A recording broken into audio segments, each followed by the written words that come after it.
Sétimo período, módulo 1. Locomoção e preensão. Membros superiores e inferiores. Vou dar um pouquinho mais de enfoque aos nervos, vasos, pois os músculos e os ossos já são bem mostrados nas outras aulas da LAAP. E agora nós vamos falar um pouquinho da irrigação.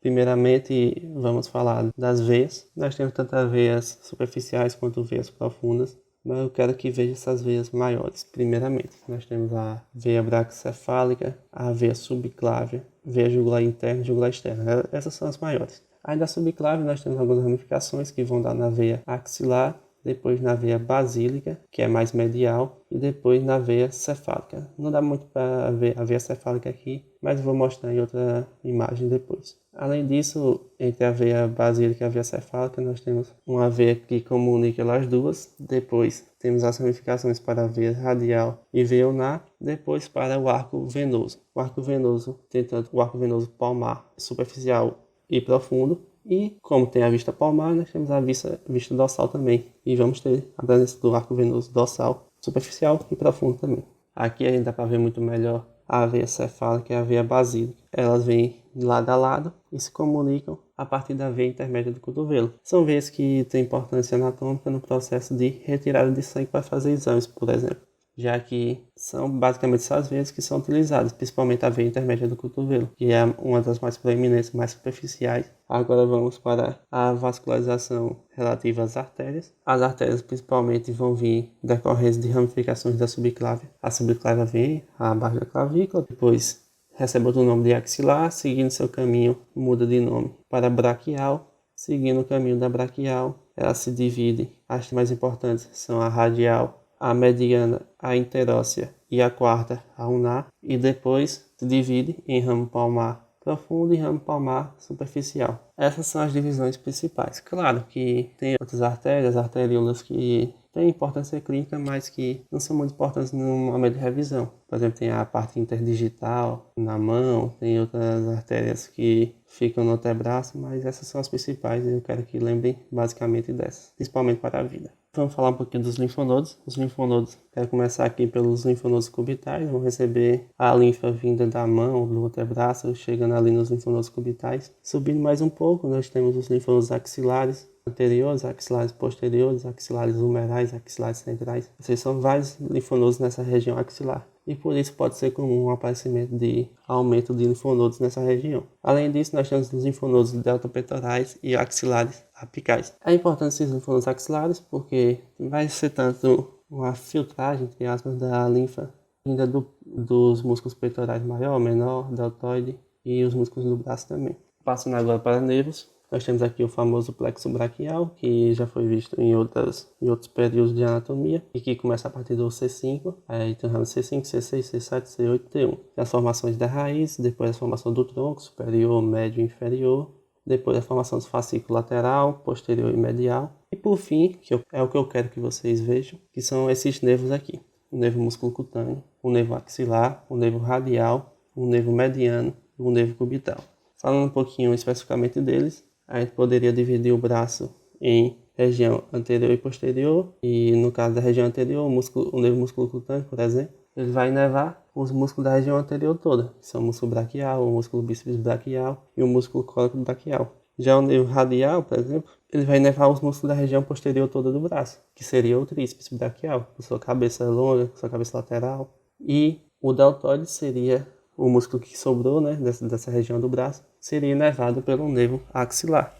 E falando agora desses outros que eu não falei, que são o nervo mediano e o nervo cubital, também chamado nervo ulnar, né, que são importantes nos músculos do antebraço. A região anterior, que seria a região flexora do antebraço, flexora das mãos, seriam basicamente inervados pelo nervo mediano. E nos casos dos nervos dos músculos ulnares, o músculo flexor ulnar, seria pelo nervo ulnar.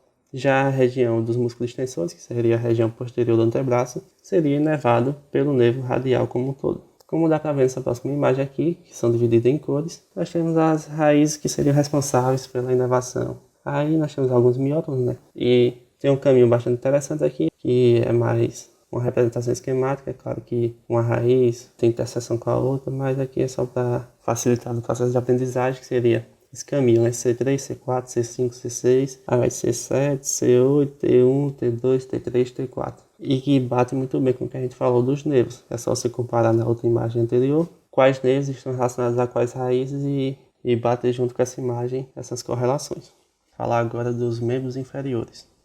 Agora chegando no pé, eu sei que o pé tem vários músculos, alguns que não são muito citados nas literaturas e correlações clínicas, mas quero que preste atenção em alguns músculos. Os músculos que eu quero que preste atenção são o músculo flexor curto dos dedos, como a gente tem os longos, vamos ter os curtos. Tem o flexor curto dos dedos, então na outra visão, lá a visão mais plantar, nós teríamos o extensor curto dos dedos também. Além disso, eu quero prestar atenção no músculo adutor do dedo mínimo e o adutor do hálux. Além, é claro, dos músculos lumbricais, que ficam entre os metatarsos.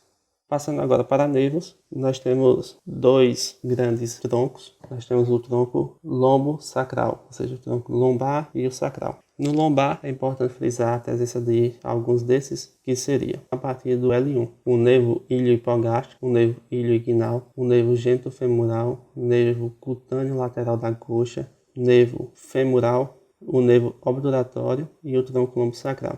Esses são os mais importantes, então decore L1, L2, L3, L4, L5, pois quando for mostrar os miótonos vai ser melhor de identificar. Nós temos um nervo muito grande, que seria o nervo isquiático, que está pintado aqui em amarelo e em verde, e tem esses nomes aqui de nervo fibular comum e nervo tibial, porque o nervo isquiático lá na região poplítea, ele vai se dividir em nervo tibial e nervo fibular.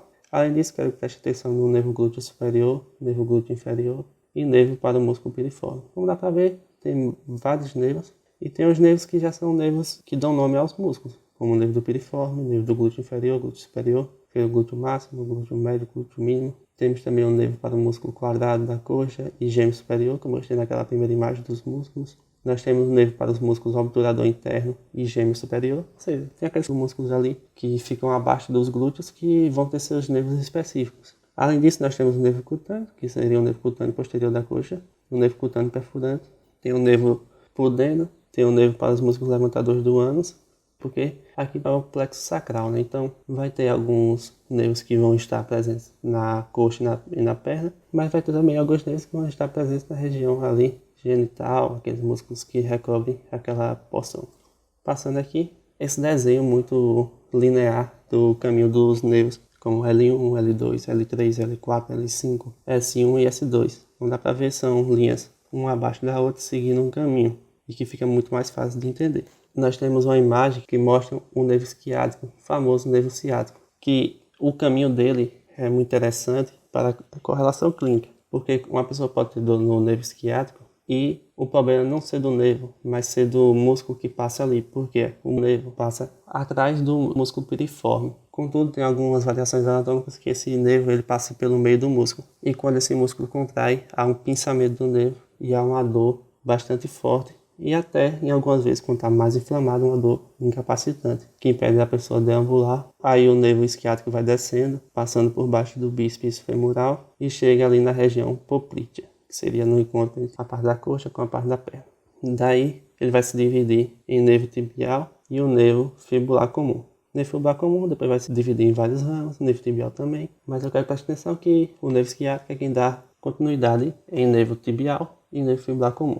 Nós vamos agora falar um pouco dos vasos da região da coxa e da região da perna. Os vasos da coxa têm uma importante correlação clínica, esse trio aí que você está vendo em amarelo, vermelho e azul, que seria o nervo femoral, que inerva essa parte toda da coxa, parte anterior da coxa, a artéria femoral e a veia. Eles são muito importantes no processo de você ter um acesso venoso, principalmente em UTIs, e que você sabendo essa diferenciação, que tem uma veia mais medial, uma artéria intermédia e um nervo mais lateral, você sabe muito bem onde vai colocar a agulha e com isso ter um sucesso na sua atividade terapêutica.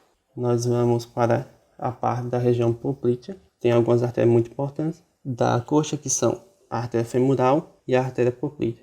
Aqui na artéria poplítea também tem uma relação anatômica muito importante. De novo, nós temos uma artéria juntamente com a veia, juntamente com o nervo. Eles são muito importantes porque se um trauma chegar a atingir essa artéria, você vai perder muito sangue. Ou se você for fazer um procedimento, sabendo que naquela região tem essa artéria juntamente com o nervo e com a veia, você pode causar um trauma ainda maior para a pessoa. Então deve ser muito notado essa diferenciação entre artéria, veia e nervo para que não tenha grandes problemas com os seus pacientes. Nós temos a visão anterior, lembrando que a partir da artéria poplítea nós vamos ter um ramo que seria a artéria tibial anterior, como dá para ver. É uma artéria até um tanto calibrosa e que vai ser importante nessa parte da vascularização anterior da perna. Lembrando que eu estou falando aqui dos vasos, falando dos ramos principais. Aqui de novo nós temos a artéria poplítea, visão posterior novamente. É só para mostrar que há ramos da artéria poplítea que vai dar em outros ramos importantes. Lá embaixo, no finalzinho da imagem, como dão para ver, nós temos o tronco tibio-fibular, que vai ser uma continuação da artéria poplítea, vai dividir em artéria tibial posterior e artéria fibular, que vão fazer a vascularização da parte posterior da perna. Como dá para ver nessa imagem, nós temos a artéria tibial posterior e a artéria fibular, e que depois continuam nos ramos que vão chegar ao pé. Aqui no pé nós temos alguns vasos importantes, como a artéria dorsal do pé e a artéria plantar profunda. Esses são os mais superficiais, mas que são os mais importantes da gente relembrar. E por último, nós vamos ver as veias. Das veias tem muito menos do que a artéria, mas tem algumas veias que são muito importantes. Lembrando que assim como a artéria, vai ter um ramo da ilíaca e com isso vai chegar aos ramos da coxa e da perna. As veias mais importantes que quero que